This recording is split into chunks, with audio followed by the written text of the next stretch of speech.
আছে দেখুন একেবারে একই রকম। মহিলা এবং পুরুষের জামাতের পার্থক্য সহিহ হাদিস দ্বারা কি প্রমাণিত? কিছুটা পার্থক্য আছে, যাতে নিজেদের আমাকে যেভাবে নামাজ পড়তে দেখেছো তোমরা সেভাবে নামাজ পড়ো। কাফের হয়ে যাবে। সেজদাটা মেয়েরা গোটাসোটা হয়ে দেবে। কুকুর মতো করে নামাজ পড়বো আমি? মহিলারা তাদের সালাহ আদায় করবে পুরুষদের চেয়ে আলাদা নিয়ম। 1 লাখ টাকা চ্যালেঞ্জ।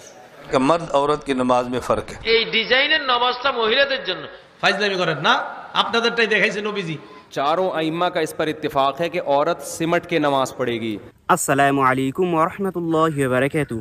সুপ্রিয় দর্শক মণ্ডলী, মহিলা এবং পুরুষের নামাজের মধ্যে কোনো পার্থক্য আছে কি না, আসুন আমরা দেখব বিজ্ঞ 14 জন আলেমের মতামত কি রয়েছে এই বিষয়। তো ভিডিওটি খুবই সুন্দর হতে চলেছে, ভিডিওটি না স্কিপ করে সম্পূর্ণ দেখতে থাকুন। তো সর্বপ্রথমে আমরা শুনবো শেখ আব্দুর রাজ্জাক বিন ইউসুফ, তিনি কি বলছেন এই বিষয়।